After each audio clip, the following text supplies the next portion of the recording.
Mental এবিলিটিৰ প্ৰশ্ন আলোচনা কৰিব ওলাইছোঁ।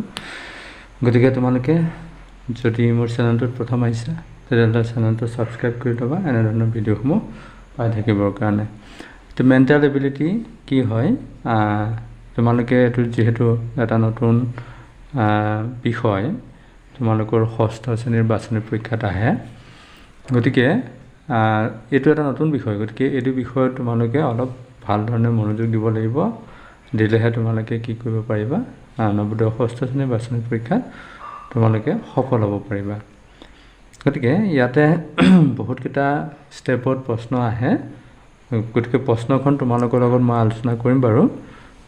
আগৰ ভিডিঅ'বিলাকত প্ৰশ্নবিলাক আলোচনা কৰা হৈ আছে, গতিকে তোমালোকে মোৰ চেনেলটো ছাবস্ক্ৰাইব কৰি ল'লে সেইবিলাক চাবৰ কাৰণে সুবিধা পাবা। গতিকে মই ধৰি ল'লোঁ তোমালোকে সেইখিনি ভিডিঅ' মোৰ চেনেলটোত গৈ তোমালোকে চাই ল'বা। এতিয়া মই এটা প্ৰশ্ন আলোচনা কৰিব গৈছোঁ মেণ্টেল এবিলিটিৰ। নিৰ্দেশনাটো তোমালোকক কেনেকৈ দিয়া আছে চোৱা। নিৰ্দেশনাটো তোমালোকে ভালকৈ পঢ়ি ল'ব লাগিব। পঢ়ি ল'লে তোমালোকৰ উত্তৰটো উলিয়াবৰ কাৰণে প্ৰশ্নখিনি কৰিবৰ কাৰণে সহজ হ'ব। গতিকে ফাৰ্ষ্ট আমি নিৰ্দেশনাটো পঢ়ি ল'ম। পঢ়ি ল'লে কি কৈছে চোৱা, 1ৰ পৰা 10লৈকে থকা প্ৰশ্নবোৰত বৰ্গৰ এটা অংশ বাওঁফালে আছে। এইটো এটা বৰ্গৰ এটা অংশ বাওঁফালে আছে। এইটো এটা বৰ্গ, যিহেতু বৰ্গ হয় তেতিয়াহ'লে এইটো বৰ্গ আমি এনেকৈ এইটো আঁকি দিলে এইখিনি বৰ্গ হ'বনে নহয়? নিশ্চয়কৈ হ'ব। এইটো বৰ্গ। তোমালোকে কি কৰিবা, কৈছে বৰ্গ এটা বাওঁফালে আছে বুলি কৈছে, হয়নে? আৰু আনটো অংশ সোঁফালে 1, 2, 3 আৰু 4 আদি 4টা চিত্ৰৰ মাজত আছে। এই 4টা চিত্ৰত এই যিখিনি নথকা চিত্ৰখিনি সোমাই আছে। গতিকে এই নথকা চিত্ৰখিনি তোমালোকে কেনেধৰণে উলিয়াবা? কৈছে বৰ্গটো সম্পূৰ্ণ কৰিবলৈ প্ৰয়োজন হোৱা চিত্ৰটো সোঁফালৰ চিত্ৰৰ পৰা বাছি উলিওৱা। এই সোঁফালৰ চিত্ৰৰ পৰা আমি বাচিব লাগে। এতিয়া আমি কি কৰিম, যিহেতু এইটো বৰ্গ, গতিকে তোমালোকে প্ৰথমতে এইটো তোমালোকৰ কুৱেশ্যন পেপাৰতে তোমালোকে কি কৰিব পাৰা, কাঠ পেঞ্চিলতে এইটো বৰ্গটো আঁকি ল'ব পাৰা। আঁকি ল'লে এই চিত্ৰটো ওলাই পৰিব। কোনটো চিত্ৰৰ লগত মিলে এইটো তোমালোকৰ ওলাই পৰিব। গতিকে চোৱা, এইখিনি আমাৰ ওলাল। এইখিনি তোমালোকে যে এনেকৈ বাদ দিয়া, এইখিনি জেগা বাদ দিলে এইটো চিত্ৰ ওলাই পৰিব। অৰ্থাৎ এনেকৈ গ'লে এনেকৈ অকণ বেকা হৈ আহিল, তাৰপিছত এনেকৈ বেকা হৈ গৈ এনেকৈ গ'ল, এনেকৈ আহিল, এনেকৈ আহি তাৰপিছত এনেকৈ গ'ল। এইটো চিত্ৰ। গতিকে এইটো চিত্ৰ আমাৰ কোনটো চিত্ৰৰ লগত মিলিব? এতিয়া চোৱা, এটা কথা মনত ৰাখিবা, এই মেণ্টেল এবিলিটিত একেবাৰে সম্পূৰ্ণ নিমিলা দুটা চিত্ৰ থাকে। এই দুটা চিত্ৰ তোমালোকে একেবাৰে চকুৱে চাই প্ৰথমতে কি কৰিব পাৰিবা, বাছি ল'ব পাৰিবা। এতিয়া চোৱা, এইখিনি চোৱাচোন, এইটো চিত্ৰ চোৱা কিমান ওপৰলৈ উঠিছে।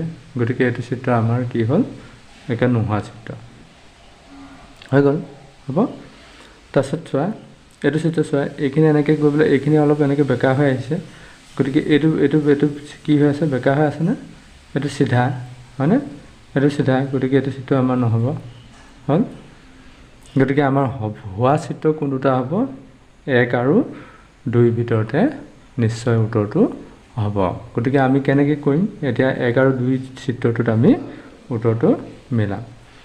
তো 1 আৰু 2 চিত্ৰটো আমি মিলাবলৈ যাম। চোৱা, এইটো চোৱা, 1 আৰু 2 এইখিনি চোৱা, এইটো অকণমান এনেকৈ বেকা হৈ আছে। যিহেতু মই এইটো নিজে আঁকি লৈছোঁ, আঁকি লোৱাৰ কাৰণে অকণমান হেৰি হ'ব। আৰু এইটো চোৱা, এইটো চিত্ৰত চোৱা, এইটো চিত্ৰ, এই চিত্ৰটো চোৱা আৰু বি চিত্ৰ চোৱা। বি চিত্ৰটো এইটো চোৱাচোন, এইটো কমপ্লিট সমান হৈ এইখিনি কি হ'ল, সম্পূৰ্ণ এনেকৈ পূৰ্ণ হৈ চিধা হৈ গুচি গ'ল, হয়নে? এইটো কিন্তু বেকা হৈ গৈছে, এইটো চিধা ওপৰলৈ গৈছে, হয়নে? গতিকে এইটো চিত্ৰ আমাৰ নহ'ব, এইটো চিত্ৰৰ লগত মিলিব। চোৱা, এইখিনি এনেকৈ আহিলে, এইখিনি বহলটো অলপ কম হৈছে বাৰু, কিন্তু এইটো আহিল, তাৰপিছত এনেকৈ বেকা হৈ আহিলে এইখিনি এনেকৈ বেকা হৈ গ'ল, গৈ এইটো ওপৰলৈ গ'ল, এয়া ওপৰলৈ গ'ল, তাৰপিছত আকৌ এনেকৈ বেকা হৈ আহিলে, চিধা হৈ গ'ল, তাৰপিছত আকৌ চিধা হৈ এনেকৈ গ'ল, এইটো এনেকৈ গ'ল, তাৰপিছত এনেকৈ আহিলে, এইটো এনেকৈ আহিল, তাৰপিছত এনেকৈ। অৰ্থাৎ আমাৰ এইটো 1 নম্বৰ চিত্ৰটো ইয়াতে উত্তৰটো হ'ব। গতিকে আমি এনেধৰণে আমি কি কৰিব লাগিব, এই মেণ্টেল এবিলিটিৰ যিবিলাক প্ৰশ্ন হয়, প্ৰশ্নখিনি আমি কৰিবলৈ যত্ন কৰিব লাগিব গতিকে আজিৰ ভিডিঅ'টো ইমানতে সামৰণি মাৰিলোঁ পৰৱৰ্তী সময়ত আকৌ বেলেগ এটা প্ৰশ্ন ল'ম তোমালোকৰ লগত আলোচনা কৰিম মোৰ চেনেলটোৰ লগত তোমালোকে জড়িত হৈ থাকিবা তেতিয়া তোমালোকৰ প্ৰেক্টিছ হ'ব আৰু তোমালোকে নিশ্চয়কৈ যি ষষ্ঠ শ্ৰেণীৰ বাছনি পৰীক্ষা আছে তাত তোমালোকে সফল হ'ব পাৰিবা গতিকে আজিলৈ আহোঁ ধন্যবাদ